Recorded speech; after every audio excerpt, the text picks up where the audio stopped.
Assalamualaikum warahmatullahi wabarakatuh. Shalom, salam sejahtera untuk kita semua. Om Swastiastu, Namo Buddhaya, salam kebajikan, salam Pancasila. Hadirin pendengar dan pemirsa, salah satu hal yang sangat fundamental di Indonesia adalah tentang kerukunan dan toleransi di tengah keberagaman. Sebagai bangsa yang memiliki begitu banyak keberagaman, para pendiri bangsa berhasil mewariskan satu bentuk kesepakatan dalam berbangsa dan bernegara, yakni Pancasila dan Negara Kesatuan Republik Indonesia. Sudah menyatukan semua kelompok agama, suku, bahasa, juga budaya. Dan itu sudah terbukti dan sudah diakui oleh dunia. Moderasi beragama menjadi instrumen yang tepat dan relevan untuk merawat keindonesiaan tersebut. Untuk menyelaraskan pemahaman, sikap, dan praktek moderasi beragama, siang ini dalam momen yang sangat spesial, saya Teddy Junianto nantinya akan bersama dengan para pemuka agama dan kami nanti akan mengajak Anda mengupas lebih jauh, menyamakan persepsi, mengambil langkah bersama menuju Indonesia Jaya. Dari GKJW Sumber Pakem, Kecamatan Sumbersari, Kabupaten Jember, disiarkan oleh Pro 1 RRI Jember dan juga kanal YouTube kami di RRI Jember. Inilah Dialog RRI, merawat Indonesia dalam bingkai moderasi beragama. Sebelumnya kita kenalkan terlebih dahulu, ada 5 narasumber kami, bapak-bapak yang siap berbagi cerita, hal-hal indah yang memang ini untuk merawat Indonesia yang kita punya. Saya perkenalkan lebih dahulu untuk kali ini tuan rumah bisa saya bilang. Saya sapa, selamat siang Bapak Pendeta Kukuh Kristanto dari GKJW Sumber Pakem, Sumber Jambe, Kabupaten Jember. Selamat siang Pendeta. Selamat siang Mas. Salam sehat? Sehat. Luar biasa. Luar biasa. Terima kasih sudah diberikan kesempatan, waktu, tempatnya juga. Sepertinya kami bersama tim kali pertama langsung ngobrol dialog di gereja yang saya merasa adem di sini. Terima kasih. Berikutnya di sebelahnya juga hadir, beliau merupakan generasi ketiga orang Kristen Madura di Sumber Pakem, Bapak Esto Winarno. Selamat siang Pak Esto. Selamat siang. Sehat-sehat Pak Angge? Puji Tuhan. Alhamdulillah, luar biasa. Terima kasih. Sebelahnya juga hadir penyuluh dari Katolik, Bapak Hendrikus Payahayon. Pak Hendrikus, selamat siang. Selamat siang Pak. Salam sehat Pak. Puji Tuhan, sehat selalu. Luar biasa, puji Tuhan. Berikutnya di sebelahnya juga hadir mewakili dari pemuka agama Islam. Beliau juga penyuluh di Kementerian Agama Kabupaten Jember, Ustadz Ahmad Munir Mufi. Ustadz Munir, selamat siang. Selamat siang. Assalamualaikum. Waalaikumsalam warahmatullahi. Betul ya, saya sebutnya seperti itu karena beliau Pak Betul. Ustadz Munir ini perwakilan dari Kementerian Agama. Betul. Luar biasa karena sering memang kami mendengarkan suara Bapak untuk hadir di mimbar agama Islam di RRI Jember. Dan di sebelah saya pas juga hadir kali ini dari Kepercayaan Sabta Dharma, Bapak Sunyoto. Selamat siang Pak. Selamat siang. Salam sehat Pak. Sehat. Ini yang paling jauh ya. Jadi kita itu sekarang siaran langsung di Sumber Jambi. Beliau dari Desa Sukorno, Desa Kecamatan Sukorno? Umbul Sari. Kecamatan Umbul Sari. Kurang lebih kalau saya kilometernya nggak hafal, tapi berapa menit estimasinya sampai sini tadi? 1 jam setengah. 1 jam setengah, luar biasa. Terima kasih Pak Sunyoto sudah hadir bersama kami. Beliau juga merupakan pengisi mimbar tetap di mimbar kepercayaan RRI Jember. Saya ingin kemudian mendapatkan cerita terlebih dahulu. Kenapa kemudian kami hadir di sini? Saya ingin mendapatkan potret sesungguhnya seperti apa masyarakat Sumber Jambe di tengah keberagaman. Bisa diwakili mungkin dari Pak Kuku, Pendeta Kuku begitu. Masyarakat di sini sesungguhnya di Sumber Jambe ketika memang beraktivitas beribadah atau mungkin juga di tengah masyarakat yang begitu beragam, seperti apa cerita yang ada di sini? Monggo boleh diwakilkan ke Anda. Iya, terima kasih. Jadi pertama memang saya masih baru di sini, kurang lebih 1 tahun di sini, tetapi kesan yang saya dapat dengan perbedaan-perbedaan baik secara suku, agama, bahkan bahasa. Karena jujur saja di komunitas Madura ini saya sendiri pun belum terlalu menguasai bahasa Madura. Tetapi Mohon maaf, tapi sebelumnya saya potong. Iya. Pendeta sesungguhnya dari suku mana? saya jawab, Jawa. orang tua saya Kediri. Tapi kemudian ketika berkumpul bersama yang mayoritas Madura menyesuaikan diri. Iya. Oke. Tetapi di balik penyesuaian diri itu saya merasakan penerimaan yang luar biasa dari saudara-saudara di Sumber Pakem dan Sumber Jambe pada umumnya ini yang tidak memandang perbedaan itu. Meskipun saya belum mampu berbahasa Madura, mungkin secara keyakinan pun kami berbeda, tetapi penerimaan yang kami rasakan sangat luar biasa saya bersama dengan keluarga. Dan itulah pengalaman kami selama 1 tahun. Dan di sini juga bersama dengan saya ada Pak Esto Winarno yang mungkin jauh lebih memahami konteks situasi masyarakat Sumber Jambe, khususnya Sumber Pakem di tempat ini. Oke, lanjut Pak Estu, monggo Anda, saya ingin dengarkan cerita bagaimana khususnya masyarakat Kristen Madura di Sumber Pakem, dan beliau Pak Estu ini perwakilan ya Pak ya, yang mana sudah masuk di generasi ketiga Kristen Madura di sini. Bagaimana Pak Kristen Madura bisa eksis tetap di sini Pak? Ya, terima kasih. Puji Tuhan, terlebih dahulu tentunya kita panjatkan karena atas karunia dan berkatnya kami di sini masih bisa diberi kesempatan untuk mengutarakan bagaimanakah Sumber Pakem itu sebenarnya. Ya. Sumber Pakem di Gereja Kristen Jawi Wetan ditinjau dari sejak berdirinya pada tahun 1882. Kalau sampai sekarang kemungkinan sudah 140 tahun. Ya, luar biasa. Selama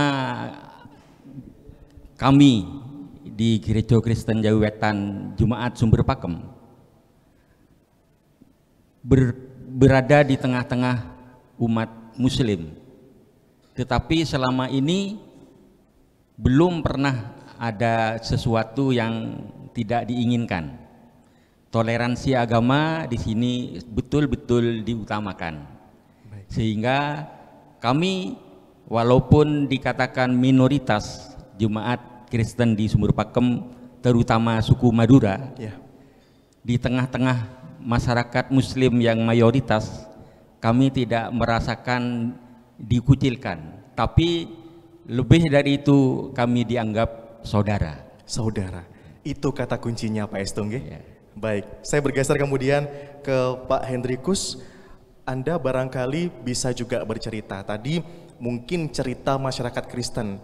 Barangkali potretnya sama-sama minoritas Pak, tapi sesungguhnya bagaimana teman-teman masyarakat umat Katolik ini beraktivitas, kemudian juga bersinergi bersama masyarakat yang barangkali berbeda-beda juga. Monggo dari Anda Pak. Ya, terima kasih. Yang pertama saya mau katakan bahwa saya dari suku Flores. Jadi Flores. satu-satunya suku Flores yang ada di Randu Agung itu saya. Terima Oke, kasih. jadi saya kira 12 tahun, baru 12 tahun tinggal di Sumber Kokap Randu Agung. Ketika saya datang itu ada selentingan mengatakan bahwa itu orang Sumber Kokap itu sangat fanatik, hati-hati di sana gitu. Tetapi apa yang terjadi ketika saya masuk, begitu ramah tamah, tidak ada gesekan macam-macam. Bahkan Natal pertama kali saya adakan di rumah saya dan saya bagikan nasi berkat. Dan ketika mereka tanya kepada anak saya, kenapa bagi nasi berkat? Oh, kami Natalan. Apa yang dibuat di sana? Oh, kalau mau datang ke rumah saya silakan datang. Lalu hari itu kami tidak punya persiapan apa-apa. Jadi masyarakat di sekitar itu datang ke rumah saya. Jadi apa yang bisa kami berikan, kami berikan. Jadi ada kue, ada minuman, terpaksa kami harus beli pisang lagi datang karena mereka sampai jam 11 malam. Di itu saya tidak pernah sangka-sangka dan saya tidak pernah menduga bahwa beliau-beliau itu datang begitu banyak di rumah saya. Ada yang bawa pisang, ada yang bawa beras, ada yang bawa mie karena merupakan tradisi. Oke, baik. Tetapi mertua saya katakan jangan, tak usah bawa. Ya karena kami yang berpesta. Akhirnya itu menjadi tradisi bagi saya setiap tahun. Kalau setiap tahun saya tidak adakan, mereka bertanya, loh kapan ini kami mau ke sana kok tidak ada. Waktu kemarin kami ke Jawa gitu, ke Semarang. Jadi itu menjadi kebiasaan. Bahkan ketika setiap kali Lebaran saya jalan dari rumah ke rumah di RT kami itu, saya jalan dari rumah ke rumah untuk bersilaturahmi dengan tetangga-tetangga saya. Semua saya datangi. Baik, luar Jadi, biasa. Dan ketika ada tahlilan gitu, saya datang. Ada undangan, saya datang. Jadi kata kuncinya tadi berbagi ya, iya, Pak. jadi bagi saya itu kata kuncinya sebenarnya berbaur sebenarnya. Kita Berbagi dan perlu berbaur. berbagi kasih.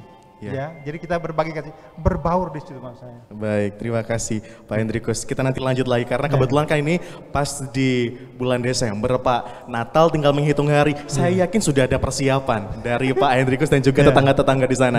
Saya kemudian bergeser ke Ustadz Munir.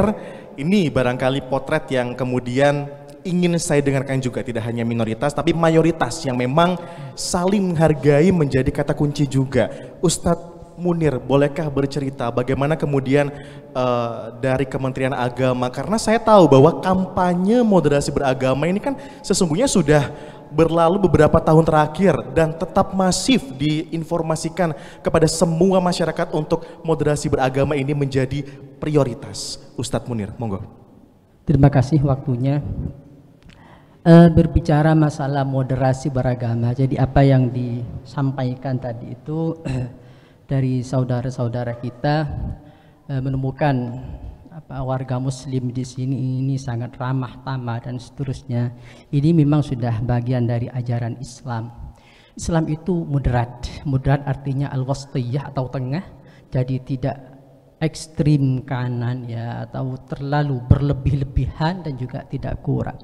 Dalam mengimplementasikan moderasi ini, dalam Islam itu ada 3 hal yang perlu diperhatikan.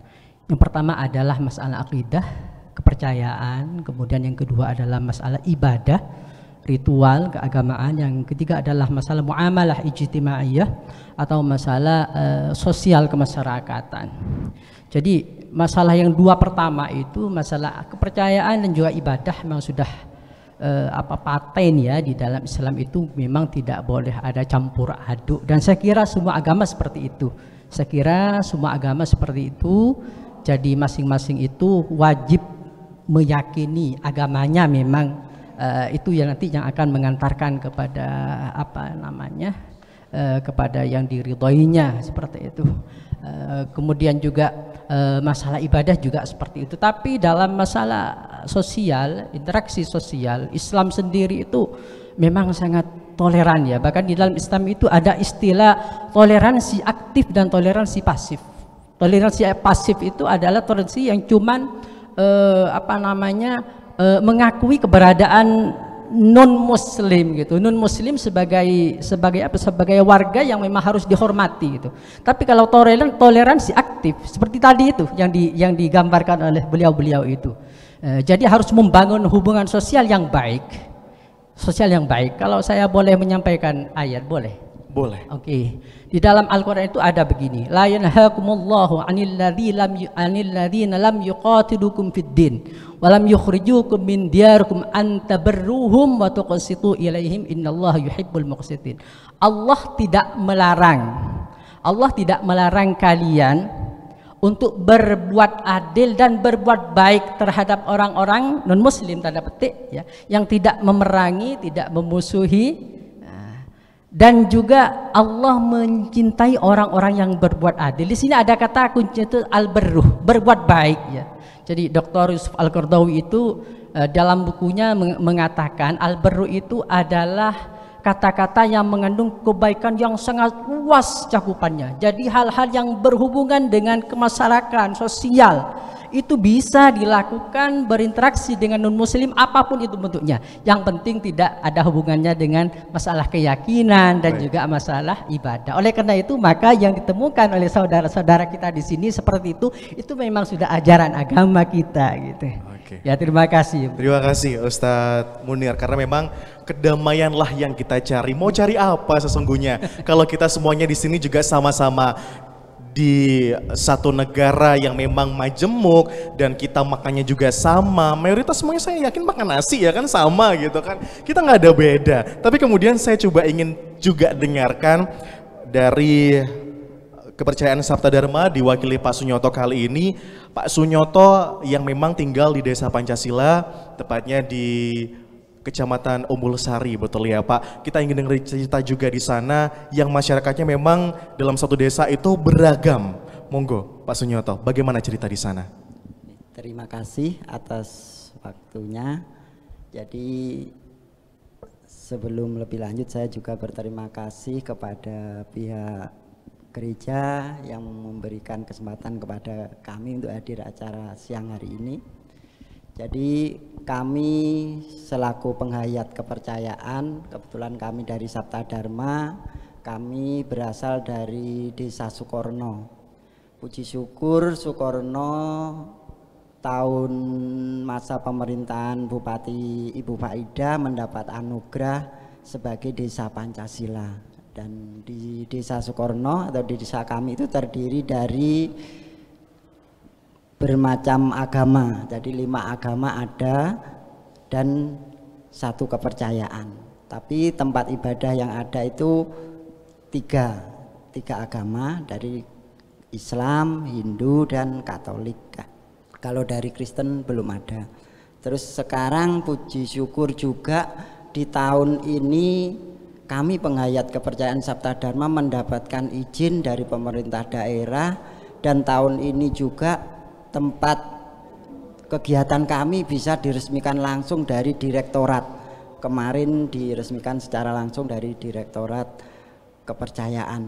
Dan kami di Desa Sukorno walaupun sebagai penghayat terbilang sangat sedikit atau bahasa umumnya itu minoritas, tapi kami bisa berjalan bersama sebagai masyarakat Sukorno untuk saling mengisi dan menciptakan suasana yang terbaik di desa kami dengan menjalin hubungan sesama masyarakat, sesama lintas agama. Khususnya kami bisa bersinergi bersama pemerintah desa juga. Jadi dalam event atau acara apapun, baik keagamaan, baik itu ke lingkungan dan seterusnya, itu kami senantiasa bekerja sama. Jadi mungkin tidak berlebihan lah jika Sukorno bisa mendapat anugerah sebagai Desa Pancasila. Terima kasih Pak Sunyoto, Desa Pancasila. Barangkali bapak-bapak yang belum berkunjung monggo ke sana Pak. Saya senang jeruknya manis di sana. Banyak juga potensi-potensi yang diberdayakan juga dari masyarakat desa, dan memang kita semua tahu bahwasanya ketika keberagaman itu hadir, menjadi kata kunci moderasi beragama inilah yang menjadi solusi jalan tengah seperti itu. Tapi ini bicara juga soal Hari Besar Keagamaan, Pendeta. Saya ingin dengarkan juga sejauh ini bagaimana realitanya ketika memang Hari Besar Keagamaan itu diselenggarakan. Apakah memang mohon maaf tidak ada gesekan atau apa? Jika memang ada klinik-klinik kecil, seperti apa teman-teman para pemuka agama juga menyelesaikan hal-hal atau mungkin mencegah hal tersebut terjadi? Monggo. Iya, jadi hari besar yang memang saya hanya masih baru mengalami Natal tahun lalu dan juga proses Paskah di tahun ini. Sejauh yang kami rasakan, kalau dibilang gesekan sama sekali tidak ada. Sama sekali tidak ada. Sejauh yang saya alami sama sekali tidak ada gesekan di lingkungan ini. Bahkan dukungan-dukungan yang diberikan oleh masyarakat itu sangat baik ketika Natal. Mereka juga mendukung dalam arti ya berkunjung ke tetangga-tetangganya yang juga merayakan Natal. Itu sebuah hal yang biasa bagi mereka. Nah, inilah sebuah keragaman kebersamaan yang indah yang khususnya kami rasakan, saya pribadi selama kurang lebih 1 tahun ini.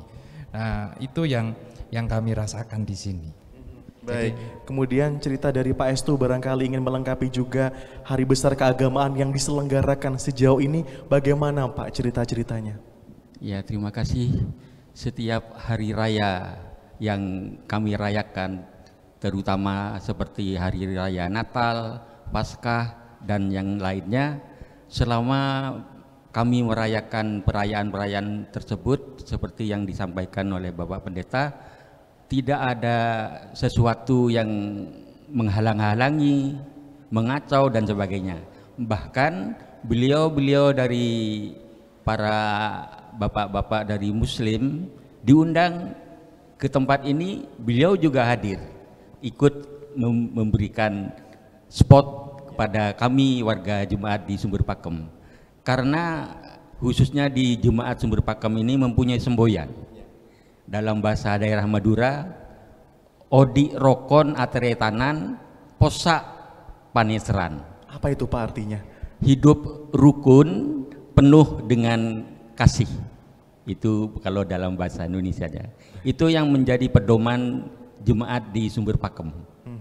Baik, luar biasa. Saya bergeser kemudian ke Pak Hendrikus. Pak Hendrikus, ternyata memang faktanya tidak ada gesekan di masyarakat desa, tapi kadang ketika kita membuka sosial media, karena era digitalisasi seperti sekarang Pak ya, saya yakin juga Bapak kantongi smartphone di situ, buka juga sosial media, ada saja Pak kabar-kabar yang kurang mengenakan. Barangkali ada pesan Pak untuk kita semua ketika memang sesungguhnya realita kita nggak ada apa-apa, tapi sosial media kenapa gencar sekali ada kabar-kabar yang kurang mengenakan. Bagaimana menyikapinya Pak? Terima kasih Pak. Jadi memang sosial media itu sering memiliki dampak positif dan juga negatif. Negatifnya ini Pak yang kira-kira meresahkan yang Pak. Negatif yang sangat meresahkan ya. Bagi saya secara pribadi ya saya sekedar membaca saja. Tetapi ketika ada umat yang bertanya kepada saya hanya menyampaikan bahwa tidak usah terlalu percaya, ya, dan saya tak usah menyebarkan, tidak usah, biarkan aja, gitu ya. Dan kalau memang ada dekat sini, silakan Anda mencek dulu, mencek kebenaran dulu, jangan sampai kita telan bulat-bulat dan nanti akan terjadi sesuatu kemudian. Karena dampaknya apa ya bagi Anda sendiri, kalau memang Anda ingin menyebarkan kemana-mana. Jadi mari kita melihat diri kita masing-masing. Ya. Kadang-kadang saya ada video yang orang ada diskusi segala macam. Ya. Saya tidak mau nimbrung seperti itu. Karena apa? Ya bagi saya ya justru itu bagi saya itu ya bisa menyesatkan kita. Ya. Bagi saya. Ya. Baik. Jadi kita bagi umat yang bertanya kepada saya katakan ya tidak usah percaya gitu loh. Ya sekarang bahwa percaya kepada apa yang kamu hayati, kamu imani selama ini, juga tetangga-tetangga Anda gitu loh ya. Kita justru dengan mereka kita sudah baik, justru hal seperti itu akan memicu terjadi gesekan-gesekan kecil gitu loh. Itu saja yang mau saya sampaikan. Baik, jadi karena memang dikhawatirkan ya Pak, hal-hal yang semacam itu dilakukan oleh oknum-oknum yang tidak bertanggung jawab. Betul. Dan sesungguhnya itu memang disengaja memicu adanya konflik, padahal kita semuanya baik-baik saja, tidak ada masalah satupun. Betul. Seperti itu. Kita masih akan kembali setelah pesan-pesan berikut ini.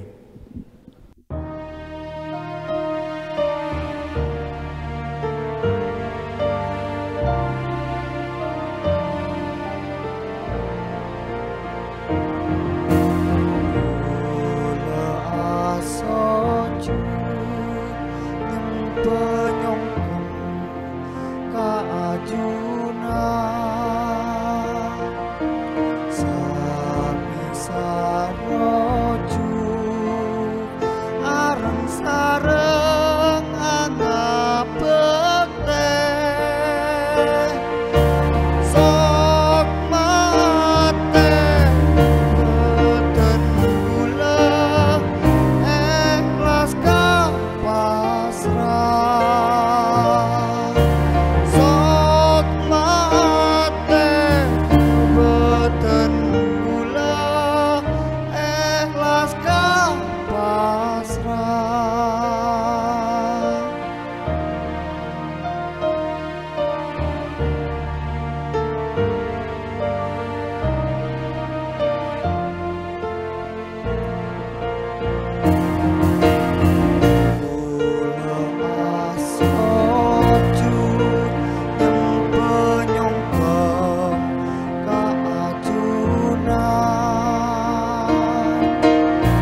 Indonesia memang punya keragaman agama kepercayaan, tapi suku juga di dalamnya. Lewat suku muncul sebuah identitas, yakni aksesoris seperti penutup kepala, yakni seperti belangkon yang dikenakan Pak Sunyoto. Tapi jangan salah, Indonesia juga punya songkok. Pak Estu pakai songkok, tapi Pak Estu ya memang beliau dari GKJW, dan ini merupakan identitas nasional, bukan hanya sekedar dari penutup kepala untuk kaum mayoritas seperti kaum muslim beribadah. Jadi songkok ini merupakan identitas nasional. Kita tahu ya bapak-bapak bahwasanya pejabat-pejabat kemudian para petinggi negeri ini menggunakan songkok sebagai identitas nasional. Inilah kenapa saya merasa dan yakin bahwa songkok ini bisa menambah kesan bersahaja dari setiap kita yang mengenakan. Terima kasih Pak Estu, terima kasih Ustadz Munir yang sudah menggunakan songkok ini sebagai kebanggaan kita sebagai masyarakat Indonesia. Di samping saya hadir pula kali ini yakni pemuka agama Hindu, beliau juga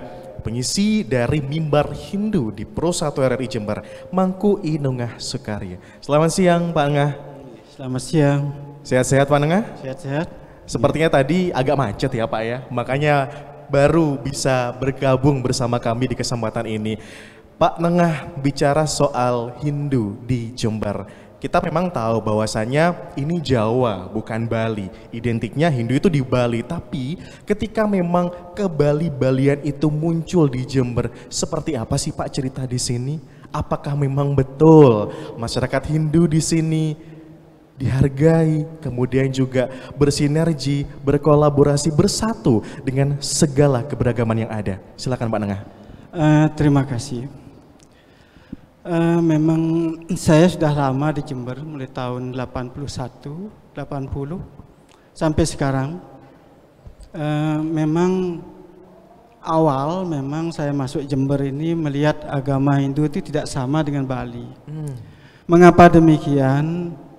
Di dalam ajaran Weda dinyatakan memang agama Hindu masuk ke Indonesia itu tidak membawa budaya dari India. Agama Hindu masuk ke Indonesia akan menyatu dengan adat, budaya, dan tradisi setempat sehingga bisa diterima. Hindu masuk ke Bali, jadilah Hindu dengan adat budayanya. Masuk ke Jawa seperti Hindu seperti adat budaya Jawa. Sehingga Hindu itu dimanapun berada, dia bisa menyatu dengan adat dan budayanya. Tidak membawa adat budaya India, tidak. Maka sekarang ini Hindu dikenal dengan Hindu Nusantara. Jadi pada dasarnya memang Hindu itu luas saja, dengan siapa saja bisa bergaul, sehingga bisa diterima dengan lapang dada. Baik, bisa diterima dengan lapang dada. Artinya memang terbukti masyarakat Hindu tidak kemudian menjadi masyarakat yang rasa minoritas, tapi semuanya sama ya Pak. Iya. Karena di Jember kita tahu toleransinya dijunjung begitu tinggi, dan seperti apa juga Pak masyarakat Hindu ini merayakan hari besar keagamaan. Karena kita tahu ya Pak ya, nyepi saya bisa bilang. Sesungguhnya kalau di Bali itu kan luar biasa Pak di sana. Betul-betul dijaga ketat, saya bisa bilang dengan pecalang begitu ya Pak ya. Tapi kemudian ketika merayakan hari besar keagamaan di masyarakat yang memang mayoritas saya bisa bilang muslim, seperti apa teman-teman Hindu merayakannya Pak? Terima kasih. Kebetulan memang di Jember ini ada sentral Hindu, memang daerah Umbul Sari, Kencong, Gumuk Emas, dan Semboro. Nah di sana memang umat Hindunya memang asli Jawa, bukan dari Bali. Kalau di daerah kota ini memang campuran, ada yang dari Bali, ada yang dari Sumatera, Kalimantan, memang lengkap. Nah, umat Hindu yang di desa inilah yang mendukung kegiatan-kegiatan desa Pancasila tadi, sehingga lahir istilahnya kegiatan ogoh-ogoh, sesuci laut. Ini dijadikan dasar oleh Pemda Jember untuk menarik para wisatawan, sehingga tahun kemarin aja 1 bulan wartawan dari Jakarta untuk meneliti Hindu yang ada di Sukorno itu. Sangat menarik sekali. Dan memang Sukorno itu betul katanya Pak Sunyoto, teman saya ini, memang desa Pancasila, guyup, akrab, dan apa ya, kehidupannya begitu gemah rimpah roh jinawi, di sana. Di sana di depan pura ada gereja, ya, di gereja apa itu Katolik. Di sampingnya juga ada kepercayaan. Nah kebetulan waktu itu Muhammad Tolabi dari Depag itu juga memberikan tentang kegiatan moderasi di Sukarno. Dia kagum dan heran, kok bisa ya Sukarno ini? Nah ini yang jadi masalah. Beliau sekarang dinas di Depag, sangat kagum sekali dia hadir ke Sukarno. Tidak mengira Jember memiliki kegiatan guyub tentang Pancasila. Kegiatan ogoh-ogoh ada suci laut sebelum nyepi di daerah Paseban. Ini yang mengundang para wisatawan luar biasa. Kegiatan di Sukarno tuh seperti lebih meriah dari kegiatan di alun-alun Jember. Karena apa? Jalan di Tanggul ditutup, di Semboro ditutup semua, sehingga kegiatan UKM berjalan dengan baik. Parkir waktu itu pengakuannya Bapak Bupati Jember pernah jualan patung gitu loh. Pernah, dia ngaku sendiri di hadapan saya. Sekarang Bupati kita Pak Endi itu loh, itu hebat, dia teringat dengan saya. Nah maka Pak Endi sekarang jadi Bupati, sangat support sekali sekarang masalah Sukarno ini. Saya kira itu yang bisa saya sampaikan, keguyuban dari umat Hindu dengan umat Islam, dengan para kiainya. Kebetulan kami pengurus Forum Kerukunan Umat Beragama. Jadi saya tahu 90% kehidupan beragama di Jember ini. Karena kami setiap minggu selalu bertemu. Kemarin aja kami ada di Jawi Wetan, di Gereja Jawi Wetan. Kebetulan ke Wihara Damameta, ke Wihara Sunsen. Kemarin. Besok ini ke Pondok mana ini tanggal 13 ke Pondok. Itu kegiatan kami luar biasa. Nah itulah, walaupun kami itu memang guyup dalam keseharian terhadap teman-teman kita di FKUP. Saya kira demikian. Terima kasih Pak Nengah.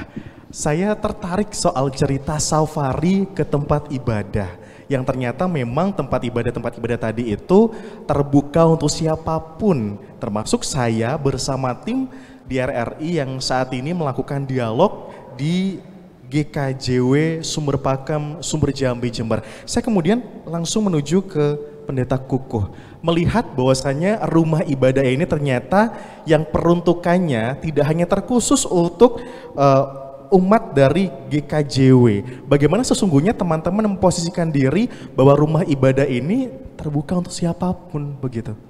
Gimana Pendeta? Iya, jadi pemahaman kami memang bahwa rumah ibadah ini dibangun adalah untuk kegiatan kebersamaan kita, baik secara keagamaan ataupun juga kegiatan secara sosial bersama-sama dengan masyarakat di sekeliling kita. Bahkan sempat dari cerita disampaikan dahulu ketika pasca konflik di Aceh Singgil, mohon maaf, ada kunjungan dari sana untuk bersama-sama juga meresapi, menghayati kehidupan toleransi yang ada di wilayah Jember, khususnya di Sumber Pakem, bahkan juga ikut masuk ke dalam gedung gereja ini. Sehingga kami memahami bahwa memang gedung ini dibangun untuk kita bisa bersama-sama bertemu Tuhan, tetapi juga untuk bersama-sama membangun kehidupan yang baik bersama dengan masyarakat. Luar biasa. Kenapa saya bisa bilang bahwa kita membuka diri dengan satu rumah ibadah tapi untuk semuanya, ini merupakan representasi dari moderasi beragama. Dan saya coba kemudian bergeser ke Pak Esto untuk barangkali lebih melengkapi Pak, karena melihat bahwasanya rumah ibadah ini rasanya rumah kita semua, rasanya semuanya saling memiliki, betul begitu Pak Esto? Ya, betul, bisa diceritakan lebih jauh Pak kepada kami, bagaimana Bapak melihat rumah ibadah untuk semua orang? Satu contoh untuk Gereja Kristen Jawi Wetan di Sumber Pakem ini, selain untuk tempat peribadatan, tapi juga untuk kegiatan sosial. Salah satu contoh, di sini sering diadakan bakti sosial atau aksi sosial dari kesehatan. Jadi pengobatan gratis ditempatkan di sini bukan hanya untuk umat Kristen, tetapi untuk seluruh penduduk di Sumber Pakem. Sehingga saudara-saudara kami dari Muslim bersama-sama datang ke sini untuk pengobatan gratis yang diadakan oleh kesehatan. Itu salah satu contoh yang pernah dialami di tempat ini. Luar biasa, cerita inspiratif. Barangkali Pak Hendrikus juga ada cerita soal rumah ibadah. Ya, terima kasih. Gereja Katolik Santo Yusuf Jember itu memang merupakan juga salah satu tujuan wisata religi. Baik. Jadi karena itu hampir setiap minggu pasti ada kunjungan. Jadi saya sering menyaksikan di grup WA-nya DPP kita itu ada foto anak-anak muda yang berjilbab di dalam gereja, foto di sana. Jadi terbuka. Karena bagaimanapun visi dari Gereja Katolik Santo Yusuf Jember adalah umat yang terbuka dan terlibat. Jadi kita membuka diri bagi siapapun yang bisa datang ke sana. Tapi kita juga harus terlibat dalam kehidupan di masyarakat. Sehingga salah satu moto dari almarhum Monsinyur Sugio Pranoto adalah 100% Katolik, 100% Indonesia. 100% Indonesia. Terima kasih. Saya bergeser ke Ustadz Munir. Ini yang paling sering dan paling banyak juga rumah ibadahnya. Seringnya untuk digunakan sebagai tempat yang memang untuk peristirahatan. Biasanya kan kalau masjid musola itu kan di pinggir jalan banyak Ustadz nggih. Dan di situ nggak ada tuh yang tanya kamu agama apa. Beliau pengurus masjid biasanya tetap memperbolehkan siapapun untuk masuk, biasanya mohon maaf untuk digunakan fasilitas kamar kecilnya seperti itu. Dan saya di situ juga merasanya ini termasuk moderasi beragama. Ustadz Munir barangkali boleh menambahkan soal rumah ibadah? Tetap kembali kepada yang kita sampaikan tadi. Jadi hal-hal yang berhubungan dengan sosial itu bagian dari sosial, ya. Sosial dan saling memberi manfaat untuk sesama dan sekali lagi tidak menyentuh masalah ibadah dan keyakinan. Ini kami ya welcome saja, memperbolehkan saja ya. Yang penting itu tadi kita memang di dalam Islam ada toleransi aktif. Jadi ada ajaran di dalam Islam itu toleransi aktif. Jadi berbuat baik untuk sesama yang non muslim itu sangat dianjurkan di dalam Islam. Yang penting tidak ada sangkut pautnya dengan ibadah dan juga dengan keyakinan. Baik, jadi terbuka untuk siapapun. Ya, berikutnya saya tambahkan dikit. Boleh, silakan. Anak saya sekolah di SD 1 Sukowono. Oh gitu. Tiap hari saya ke toilet di masjid. Gak ada yang bertanya kepada saya, Bapak tuh dari mana? Gak ada. Baik, inilah bukti bahwasanya memang rumah ibadah tidak terkotak-kotakan. Jadi untuk siapapun boleh terbuka. Saya kemudian ke Pak Sunyoto. Pak Sunyoto ini juga lokasi tempat-tempat ibadatannya pernah kita kunjungi menjadi lokasi untuk dialog ya Pak waktu itu dengan topik obrolan budaya. Bagaimana Bapak juga punya pendapat tentang rumah ibadah yang bahkan lebih sering dibuat riset gitu ya Pak ya, tempat penelitian untuk mahasiswa. Gimana Pak cerita di sana? Silakan. Ya, jadi kami sebagai warga penghayat kepercayaan khususnya dari Sabta Dharma, dengan jujur kami mengakui Pancasila itu sangat sakti. Pancasila sangat sakti untuk masyarakat Indonesia khususnya. Karena semenjak tercetusnya desa kami sebagai desa Pancasila, sebenarnya dulu penghayat itu tempat kegiatannya itu ndompleng, belum punya tempat kegiatan. Jadi semenjak tercetusnya itu semakin banyak tamu yang datang ke Sukorno untuk membuktikan keberagaman, terkhusus dari rekan-rekan mahasiswa. Jadi saya bilang Pancasila sakti itu sejarahnya sedemikian banyak kegiatan di Sukorno. Kami dari penghayat sangat prihatin waktu itu. Dari pihak desa setiap tamu diarahkan ke rumah kami. Saat itu juga kami bersama keluarga berunding, tolong dari perangkat desa Sukorno kami minta izin membuat tempat untuk menampung tamu yang datang ke Sukorno untuk tujuan ke desa Pancasila dan untuk kegiatan kami warga Sabta Dharma. Itu sekilas sejarah kami membuat tempat. Ya, ternyata dengan dasar Pancasila itu kami mendapatkan izin, mendapatkan restu sampai saat ini kami bisa punya tempat kegiatan. Dan puji syukur pula semenjak kami punya tempat yang khusus itu banyak dari tamu luar daerah, khususnya akhir-akhir ini ada rekan-rekan mahasiswa Nusantara, Mas. Jadi sekian ratus perwakilan mahasiswa dari berbagai daerah itu belajar bersama, moderasi beragama, kerukunan dan seterusnya. Jadi walaupun kalau dibilang pendidikan saya itu paling minim, ternyata dengan dasar keberagaman itu tadi kita saling mengisi dan itu yang kami alami sampai saat ini. Izin Pak Nyoto, saya lupa namanya waktu itu yang kita pernah berkunjung. Namanya Sanggar apa nggih Pak? Jadi tempat kegiatan warga Sabta Dharma itu Sanggar Candi Busana. Sanggar Candi Busana. Jadi kalau untuk Anda yang mau wisata religi boleh sekalian jalan-jalan ke sana. Terbuka untuk siapapun nggih Pak? Monggo, siapa Monggo. saja siap. Saya geser kemudian ke Pak Nengah. Ini yang paling menjadi sasaran atau destinasi para wisatawan baik lokal maupun mancanegara.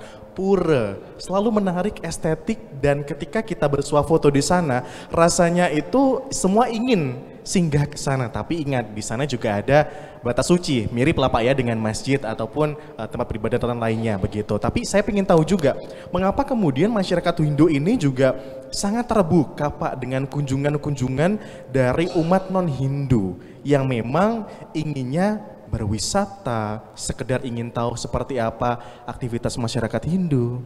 Silakan Pak. Terima kasih. Memang pura itu kan strukturnya ada 3 mandala. Mandala luar, mandala tengah dan mandala agung. Yang mandala luar itu ada tempat parkir. Kalau mandala tengah itu memang namanya Balai Paseban, Balai Banjar atau Balai Pasewakan Agung. Itu tempat memang duduknya para tamu yang akan melakukan musyawarah. Tetapi di mandala utama agung itu ada tempat suci. Itu tidak boleh sembarang orang masuk. Di sana ada tirta, ada air suci. Setiap orang masuk harus menggunakan senteng air suci, namanya tirta pembersihan dan pengelukatan. Nah, setelah dilukat baru boleh masuk. Nah, itu pun terbatas. Kami di Jember punya 2, di Pura Agung Asri Patrang dan di desa Parwitosari. Nah, di Patrang itu seringkali didatangi oleh pejabat. Ada juga tamu dari Norwegia. Terus di sana ingin masuk ke dalam, maaf, ini harus ada penyucian dulu. Dia melihat dari Pasewakan Agung aja keliling begitu. Nah, di situ tempatnya. Dan setiap hari warga di Patrang itu yang di Gang 2 itu umat Islam, Kristen, Katolik itu bermain di Pasewakan Agungnya itu. Arisan di sana. Hari raya Nyepi duduk sudah di sana banyak gitu. Galungan, Kuningan, Hindu memang banyak hari rayanya ya. Raya Nyepi, Galungan, Kuningan, Pagerwesi, Siwaratri, belum Purnama Tilem, banyak sekali memang. Maka dari itu sosial memang diutamakan di dalam Hindu dan setiap upacara pasti ada gamelan, mesti ada tari-tarian, karena antara agama, seni, adat dan budaya itu menyatu. Ini kolaborasi, termasuk pura itu memiliki seni-seni dan lambang-lambang tertentu, ada lambang-lambang tertentu. Nah itu ini termasuk alat-alat upacaranya namanya canang sari, daksina, itu semua tuh lambang. Nah itu yang menjadi dasar filosofi setiap penganut agama. Baik. Nah yang di desa juga demikian, menurut adat Jawa tidak sama dengan Bali gitu loh. Ya. Karena pinanditanya, kami kebetulan pinandita juga. Ya. Pinandita, saya juga FKUB, saya juga ya penyiar gitu loh. Jadi Pinandita itu bisa menerangkan masalah upacara mantra-mantramnya kalian menguasai memang. Baik. Dan di desa ada tersendiri anunya, pakem-pakemnya itu tidak sama dengan Bali, tidak sama. Dan tidak menyalahkan karena di dalam Bhinneka Tunggal Ika Tanhana Dharma Mangrua, jadi berbeda tapi keutamaan cuma satu gitu loh. Nah itu maknanya demikian. Terima kasih. Baik, terima kasih Pak Nengah. Saya sesungguhnya masih ingin banyak berbicara soal bagaimana kita punya power dari Pancasila yang dampaknya luar biasa, mengarah ke hal yang positif tentunya. Tapi ketika waktu kita juga terbatas, jadi saya ingin terakhir mendapatkan semacam closing statement dari Bapak-bapak narasumber di sini terkait dengan Jember saat ini. Barangkali dari Pendeta Kukuh bisa disampaikan terkait dengan pesan bagaimana praktik-praktik moderasi beragama di Jember ini bisa lebih ditingkatkan, atau mungkin hal-hal yang kiranya membuat masyarakat Jember ini bisa menginspirasi masyarakat di luar sana untuk tetap menjunjung tinggi nilai toleransi. Silakan Pendeta. Iya, terima kasih. Jadi apa yang sudah terjadi di Jember ini, relasi hubungan toleransi antar agama yang sudah terjalin, harapannya juga terus semakin ditingkatkan, dan juga khususnya bagi mungkin karena saya juga masih muda, untuk mungkin teman-teman yang muda, harapannya juga kita bisa bersama-sama membangun hubungan yang baik. Pancasila sudah mengajarkan kita untuk bersama-sama, meskipun kita berbeda, kita bisa saling menghargai satu dengan yang lain. Dan itu harapannya juga bisa terjadi di Jember. Jangan sampai kemudian kita terpecah belah karena masalah-masalah yang tidak seharusnya. Tetapi marilah kita bersatu padu bersama-sama, saling menghargai, saling menghormati satu dengan yang lain, di mana keindahan itu, kebahagiaan itu muncul ketika kita bisa saling menghargai dan saling menghormati satu dengan yang lain. Itu Terima kasih Pendeta Kukuh Kristianta.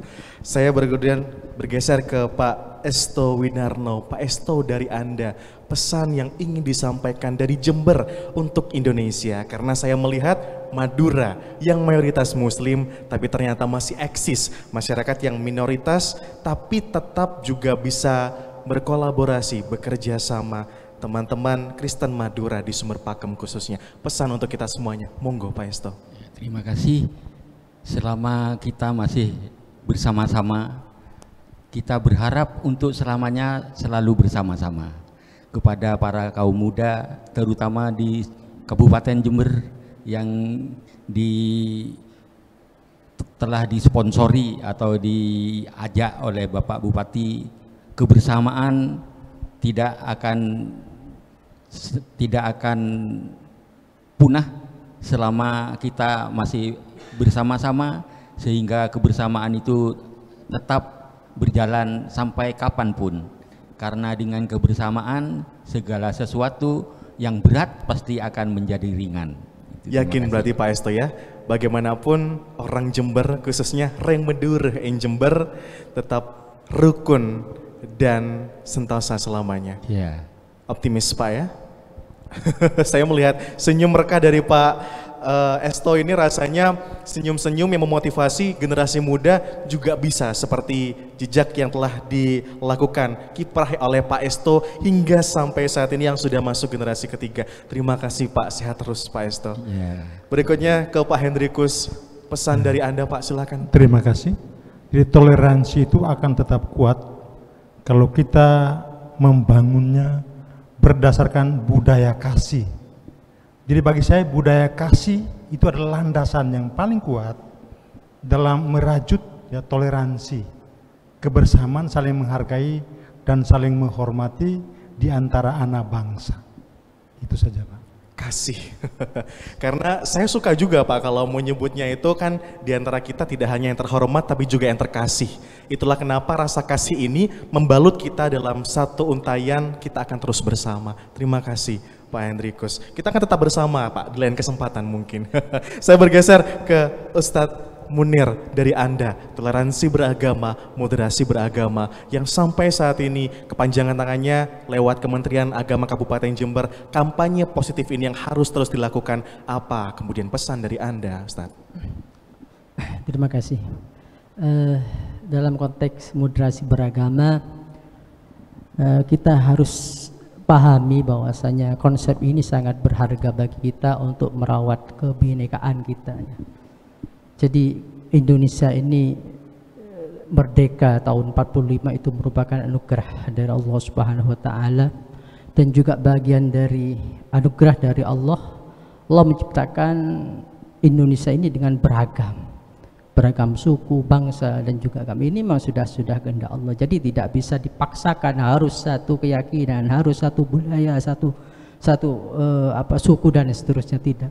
Oleh karena itu maka di dalam merawat kebersamaan untuk membangun Indonesia ke depan yang lebih baik, tentunya yang paling penting itu adalah kita menjunjung toleransi, ya, terutama toleransi beragama. Karena inilah sebenarnya dari esensi daripada moderasi beragama dalam konteks menjaga kerukunan antar umat beragama adalah toleransi.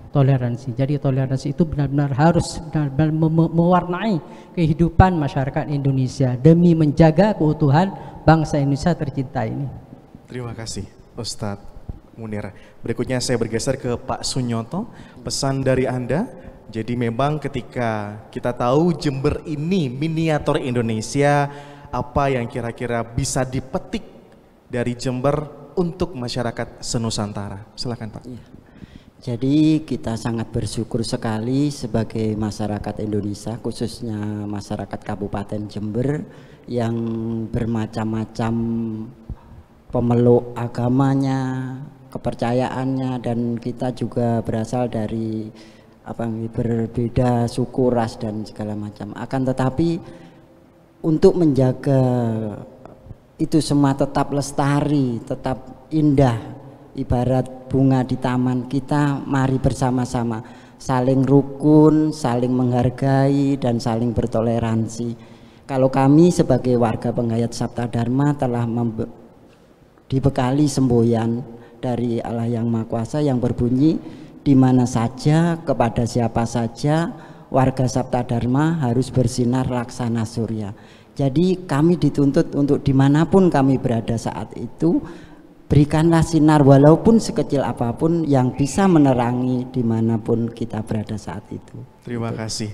Representasi bentuk taman ini menjadi bingkai bahwa inilah Nusantara Indonesia. Taman itu tidak akan menarik kalau bunganya satu macam, tapi kalau beraneka warna, beraneka ragam, ini menjadi cantik. Dan rasanya ini akan menjadi penutup juga kalau Pak Nengah juga bisa menyampaikan bagaimana masyarakat Hindu juga punya value atau nilai sosial, nilai kebangsaan yang tetap menjunjung toleransi di tengah perbedaan. Pak Nengah, silakan. Terima kasih. Dalam filsafat Hindu ada dinyatakan Wasudewa Kutumbakam. Artinya kita ini semua bersaudara. Tidak pandang agama, adat dan budaya, semua saudara kita. Maka dari itu implementasi ini saya pancarkan di dalam dasar negara kita, yaitu Pancasila, Bhinneka Tunggal Ika, NKRI, dan apalagi satu, Undang-Undang Dasar 45. Betul. Mengapa Pancasila? Pancasila itu kan kalau di agama itu kan kitab sucinya. Ya. Pancasila itu kalau di Islam itu Al-Qur'annya, kalau di Hindu Wedanya. Nah, kalau kita sudah memahami falsafah negara itu sebagai sumber hukum, sebagai dasar pandangan itu. Nah, semua aliran, semua agama yang masuk ke Indonesia harus disaring dulu di dalam Pancasila itu. Jadi tidak semua masuk karena sesuai enggak dengan visi misi dari Pancasila. Ini dulu. Nah, di bawahnya ada Bhinneka Tunggal Ika Tanana Dharma. Memang berbeda tuh hukum. Itu sudah hukum Tuhan. Kita memang diciptakan beda. Nah, kita pahami perbedaan itu. Dengan dipahami perbedaan, makanya ada kata-kata yang sangat sulit dijawab. Kalau kita tidak memahami filosofi agama lain, apa mungkin kita akan bisa damai dan tentram? Saya pernah didaulat begitu. Saya jawab tidak mungkin. Kita harus memahami filosofinya. Kalau sudah memahami bukan berarti kita ikut dia, enggak. Kalau sudah paham barulah timbul pemahaman, damai, kita bisa saling toleransi, saling menghargai begitu. Nah, jadi menurut saya 4 pilar itu harus betul-betul diterapkan di negara ini. Jangan sampai sekarang kan ada media massa yang siluman yang tidak jelas. Ini yang sangat berbahaya. Maka di mana-mana kami di FKUB sudah menerapkan itu. Jadi moderasi setiap minggu, setiap satu minggu ini aja sudah 3 kali. Baik. Minggu depan terus akan datang ke tempat-tempat ibadah. Itu moderasi kami. Ya, terima kasih. Baik, terima kasih Pak Nengah. Rasanya memang harus buka kesempatan lain ya Pak untuk ngobrol-ngobrol bersama dengan teman-teman dari FKUB. Saya pengen tahu juga cerita dan bagaimana tips menjadikan Jember ini betul-betul representasi kota yang punya moderasi beragama yang kuat. Terima kasih dari pemangku agama Hindu, Pak Mangku Inenga Sukaryo bersama kami siang hari ini. Terima kasih juga dari Kepercayaan Sabta Dharma, Pak Sinyoto. Terima kasih dari Kementerian Agama Kabupaten Jember, Ustadz Ahmad Munir Mufi yang juga melengkapi cerita kita di siang hari ini, mewakili dari pemeluk agama Islam, kemudian penyuluh Katolik Bapak Hendrikus Paya Hayon. Terima kasih Pak, tetap semangat Pak ya, kami masih menunggu suara-suara Bapak mengisi mimbar di kesempatan Prostater dari Jember. Kemudian saya juga terima kasih Pak Esta Winarno, sehat-sehat nih Pak, salam untuk anak cucunya dari generasi ketiga umat Kristen Madura di Sumber Pakem dan juga tuan rumah GKJW Sumber Pakem yang sudah membukakan pintu, memberikan kesempatan kepada kami berbicara soal moderasi beragama, Pendeta Kukuh Kristanto. Terima kasih Bapak-Bapak sudah hadir di siang hari ini. Semoga kita akan berjumpa di lain kesempatan yang lebih indah. Saya Teddy Junianto, pendengar, kembali mengingatkan bahwasanya keberagaman di negeri ini adalah sebuah anugerah. Sehingga tugas kita adalah menjaga tata kehidupan beragama yang menekankan pada harmoni, toleransi, anti kekerasan, dan komitmen kebangsaan yang tidak berlebihan. Bukan konservatif, bukan liberal, apalagi ekstrim. Karena moderasi adalah jalan tengah. Tugas moderasi beragama adalah menyeimbangkan komitmen beragama dan bernegara. Mencari persamaan bukan mempertajam perbedaan. Setuju Pak ya? Bersama kerabat kerja yang bertugas, saya Teddy Junianto. Wassalamualaikum warahmatullahi wabarakatuh. Shalom, salam sejahtera untuk kita semua. Om Swastiastu, Namo Buddhaya, salam kebajikan, salam Pancasila.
dosa.